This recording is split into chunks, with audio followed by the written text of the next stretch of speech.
Je suis trop contente, ça y est, on est en décembre, j'adore ce mois de l'année, Noël, tout ça, j'ai l'impression d'avoir 5 ans. Et ça tombe bien, parce qu'aujourd'hui, je vous parle de livres pour enfants, de livres qui concernent l'hiver et la période de Noël. Toi qui me regardes et qui n'as pas d'enfant, regarde quand même cette vidéo, ça devrait t'intéresser et te donner des idées pour des cadeaux de Noël pour les enfants de ton entourage. On y va!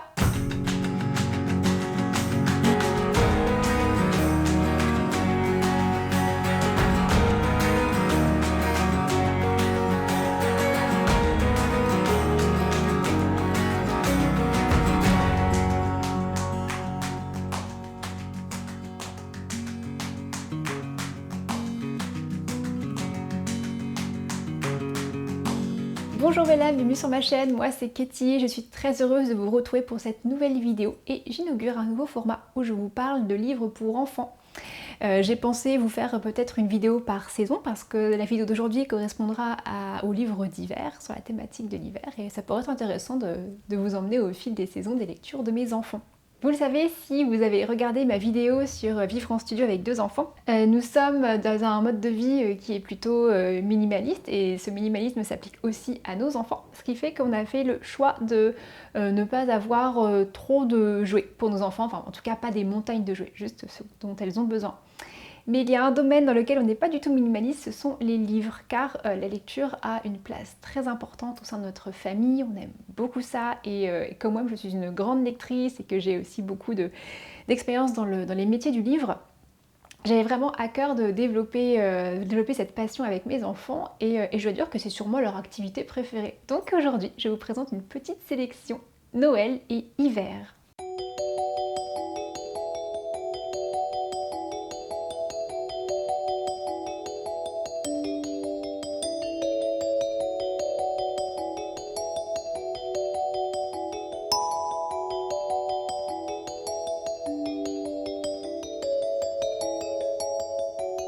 J'espère que cette petite sélection pourra vous donner quelques idées de cadeaux de Noël parce que vous savez, quand on ne sait pas trop quoi offrir à un enfant, je trouve qu'en offrant un livre, on ne se trompe jamais. Et ça vraiment à tous les âges, que l'enfant ait 6 mois ou 10 ans ou même après, c'est toujours une super idée cadeau. Donc voilà, je vous embarque. Pour rappel, à l'heure où je tourne cette vidéo, ma plus petite fille a 2 ans et l'aînée a 3 ans et demi. Je vais donc vous présenter des livres qui correspondent à un niveau d'éveil entre environ 6 mois et 5 ans à peu près. C'est la fourchette que je présente aujourd'hui. Et je vais commencer par la sélection qui correspond à la thématique de Noël plus spécifiquement. On commence par mes plus belles chansons de Noël aux éditions Grund, je sais pas comment on dit. Alors c'est un livre musical, donc un livre interactif. L'enfant va venir appuyer sur des petites pastilles pour déclencher les chansons de Noël. Alors c'est un gros succès à la maison, je dois dire que... En fait, ce qui se passe, c'est qu'à la maison, on a fait le choix de donner à la disposition de nos enfants les livres de Noël qu'à partir de voilà, mi-novembre, fin novembre, et le reste de l'année, enfin cela jusqu'à voilà, jusqu'en février. Et le reste de l'année, on les range avec les affaires de Noël. Et celui-ci, quand on l'a ressorti cette année, vraiment, ma plus petite fille qui a 2 ans, elle était vraiment mais trop contente, elle l'emmène partout avec elle, elle l'utilise toute la journée, donc c'est vraiment...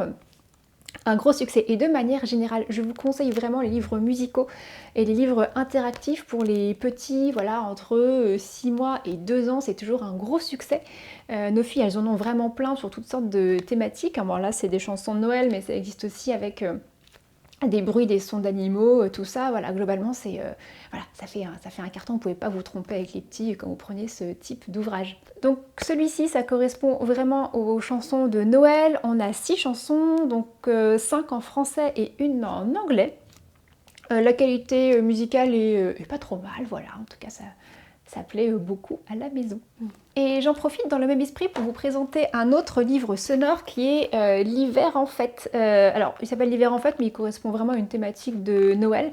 Celui-ci, il mêle à la fois des sons, comme par exemple le son de quand on marche dans la neige, et des petites chansons de Noël aussi. Il est très joli.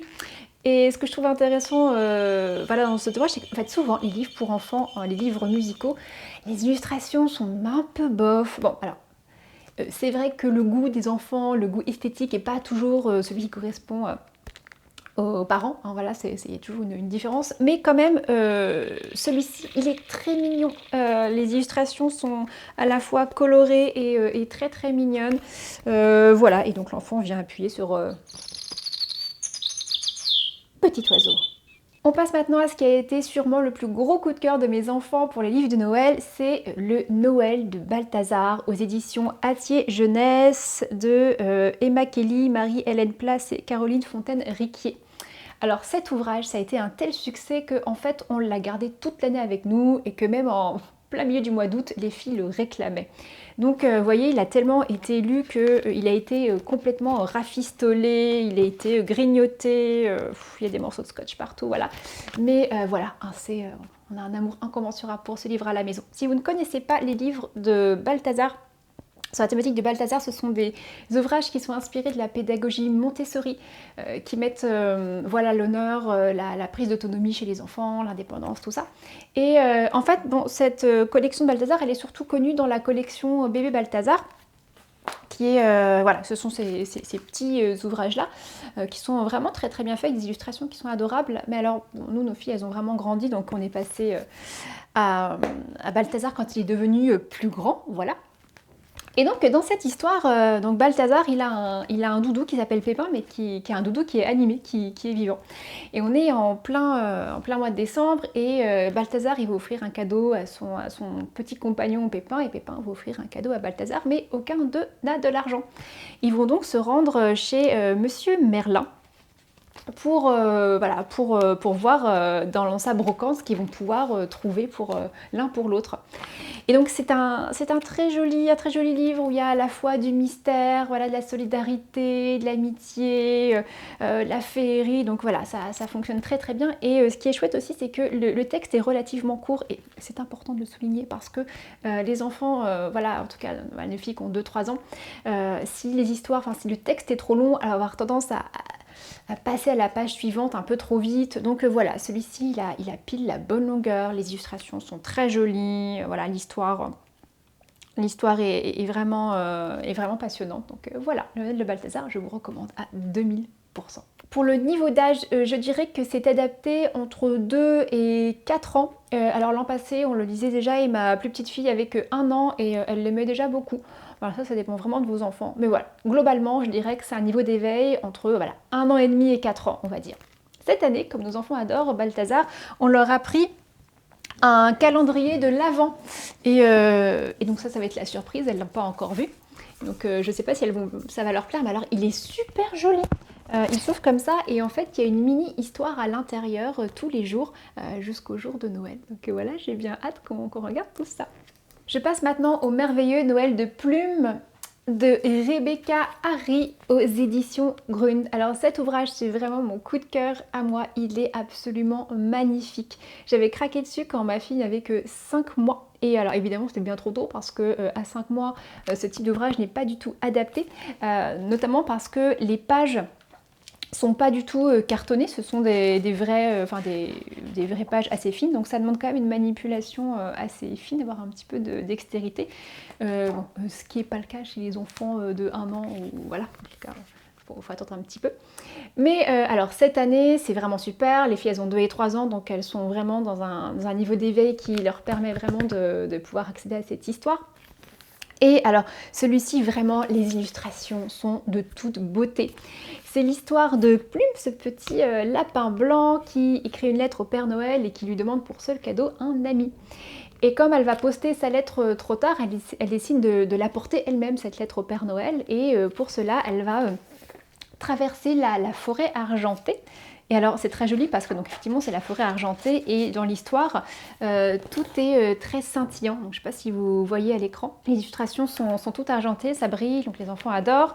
Et puis voilà, sur son chemin, cette petite plume, elle va rencontrer différents animaux de la forêt. Donc voilà, elle a des ours, elle va rencontrer des petits renards, des faons.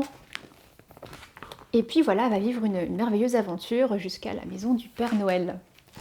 Donc je vous recommande vraiment cet ouvrage, il est vraiment splendide, l'histoire est vraiment mignonne, on est vraiment dans l'esprit de Noël, c'est très cocon, très rassurant comme type d'histoire. Donc voilà, le merveilleux Noël de Plume, c'est vraiment très chouette. Je pense que ça s'adresse à des enfants qui ont entre 2 ans et 5 ans. Voilà, avant 2 ans, c'est un peu tôt. Je passe maintenant à la lettre du Père Noël de Yukiko Tano et Mako Tariushi.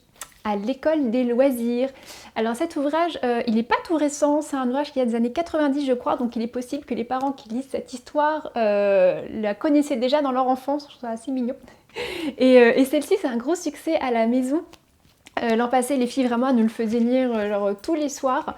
C'est l'histoire de cette petite souris, donc Facteur Souris, qui, lorsqu'il fait sa tournée de courrier, glisse dans la neige et se retrouve avec une lettre dont il ne peut plus lire l'adresse parce qu'elle a été effacée par la neige.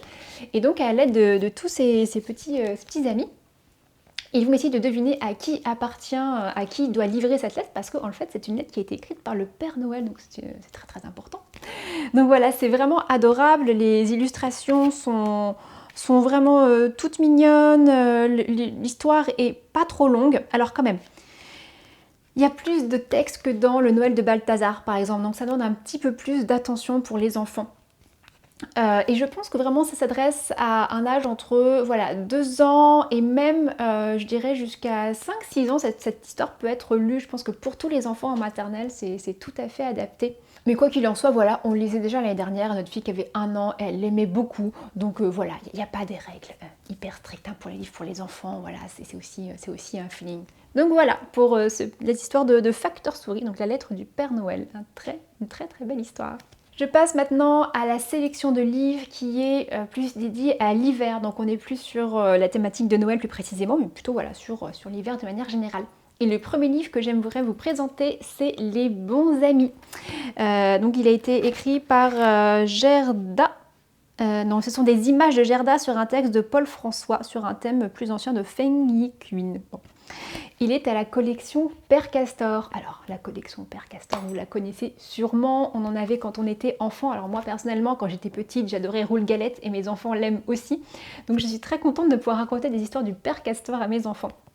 Ce que j'aime beaucoup avec les histoires de la collection Père Castor, c'est qu'il y a toujours une narration qui est très bien étudiée pour les enfants. C'est-à-dire qu'on est sur une narration qui est en boucle, où on revient sur des mêmes schémas narratifs. Et ça, c'est très rassurant pour les enfants parce qu'en fait, ils peuvent anticiper ce qui va se passer dans l'histoire. Par exemple, dans l'histoire des Bons Amis, qui est vraiment peut-être le plus gros succès à la maison en termes de livres, on l'a lu plus de 1000 fois peut-être, je ne sais pas. Mais dans cette histoire...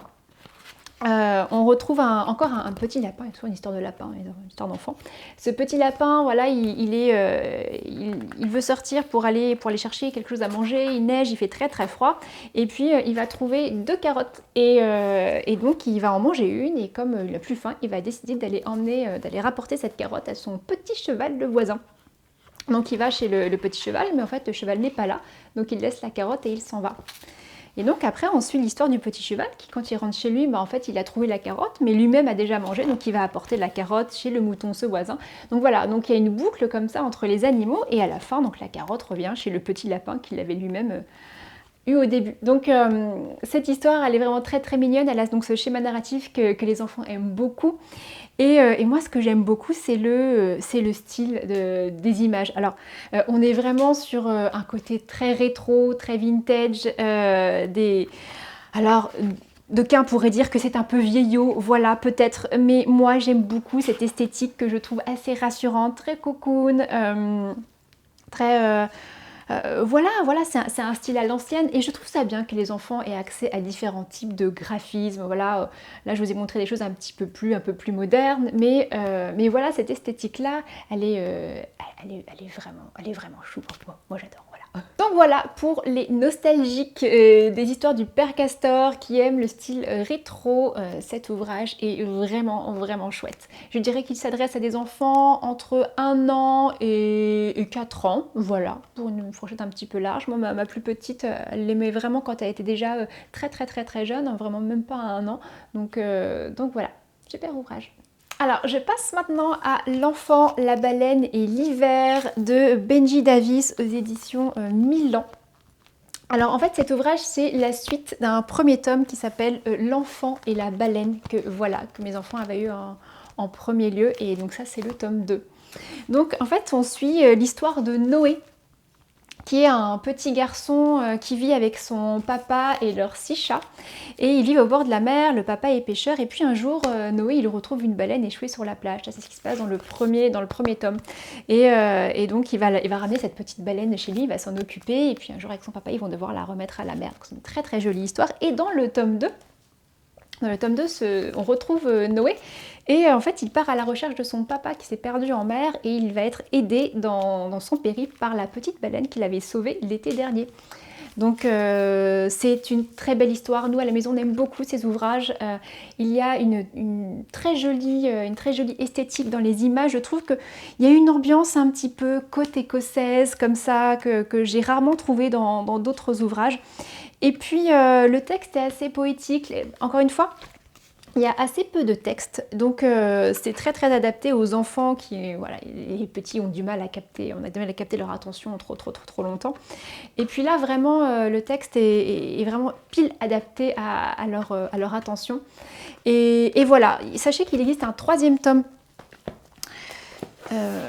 Que voilà, l'enfant et la grand-mère, donc là on est sur un beaucoup plus grand format, donc qui se passe l'été d'après, qui est très chouette aussi. Donc voilà, ça c'est une belle collection de livres pour enfants, qui est toujours un immense succès ici. En termes d'âge, je dirais qu'il est adapté pour des enfants entre 1 an et 4 ans également, peut-être même 5 ans.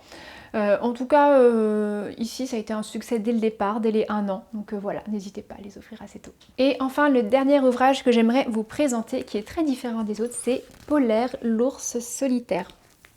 Et il a été écrit par Koale, je ne sais pas comment on prononce, aux éditions Nuit Nuit Jeunesse. Alors ça, c'est un ouvrage vraiment à part dans la sélection parce que en fait c'est un album qui se propose de sensibiliser les enfants à la cause animale et aux problèmes écologiques de notre monde. Donc dans cette histoire, on est sensibilisé au destin des ours blancs et à la fonte des glaces. Alors à mon avis, c'est que en tant que parents, il est essentiel que nous ayons un rôle de sensibilisation auprès de nos enfants sur la cause écologique et sur la cause animale. Vous le savez, le monde va mal, je le dis sans cesse, et voilà, nos enfants, c'est juste, voilà, c'est notre avenir, donc il me semble intéressant de pouvoir très tôt leur parler des problèmes de notre monde et leur proposer un discours qui soit à leur portée, ce qui n'est pas toujours facile, parce qu'on a vraiment envie de préserver nos enfants de la mocheté du monde, j'ai envie de vous dire, mais en même temps, c'est important de leur dire vraiment quand même ce qui se passe. Et donc dans cette histoire, Polaire, l'ours solitaire, je trouve que c'est assez bien fait. Même si c'est un peu dur et j'ai remarqué que parfois j'adaptais un petit peu le texte. Donc dans cette histoire, on suit les aventures de ce joli petit ours qui s'appelle Polaire. Donc les illustrations sont splendides. Et ce petit ours, on va suivre son évolution. Et il va rencontrer une petite fille voilà, qui s'appelle Annie. Et puis au fur et à mesure de son évolution, il va rencontrer différents animaux qui vont lui signifier que voilà, c'est très étrange qu'il voit un ours polaire parce que les ours sont tous disparus, que la banquise est en train de fondre. Et on se rend compte que cet ours, il a de plus en plus de mal à se nourrir parce que la banquise elle fond, donc il a du mal à trouver de quoi se sustenter, donc ça devient compliqué. Voilà, donc c'est un ouvrage vraiment à part, je trouve que c'est un chouette investissement, c'est bien de sensibiliser nos enfants à ça. Et en même temps, moi ce que je vois avec mes enfants, c'est que, alors je ne pense pas qu'elle capte complètement la portée de cet ouvrage et voilà la dimension écologique, et c'est normal, elles sont encore toutes petites, mais je pense que c'est important de semer des graines, et je pense aussi qu'il y a plusieurs niveaux de lecture, c'est-à-dire que aujourd'hui elles sont surtout émerveillées par la splendeur des images et elles sont captées par la relation entre cet ours et la petite fille. Mais je suis certaine qu'avec le temps, en relisant cette histoire, elles y verront d'autres niveaux de lecture, d'autres sens y ajouter. Et voilà, je trouve ça bien qu'on puisse évoluer aussi avec des livres, avec des histoires qui nous suivent comme ça au fil du temps. Voilà pour la sélection d'ouvrages de Noël et de l'hiver. J'espère que ça vous aura inspiré, que ça vous aura peut-être donné des idées de cadeaux pour vos enfants ou les enfants des autres, que sais-je. En tout cas, voilà, moi j'étais très contente de vous emmener dans l'univers de lecture de mes enfants et dans leur petite chambre. Et je vous dis à très bientôt.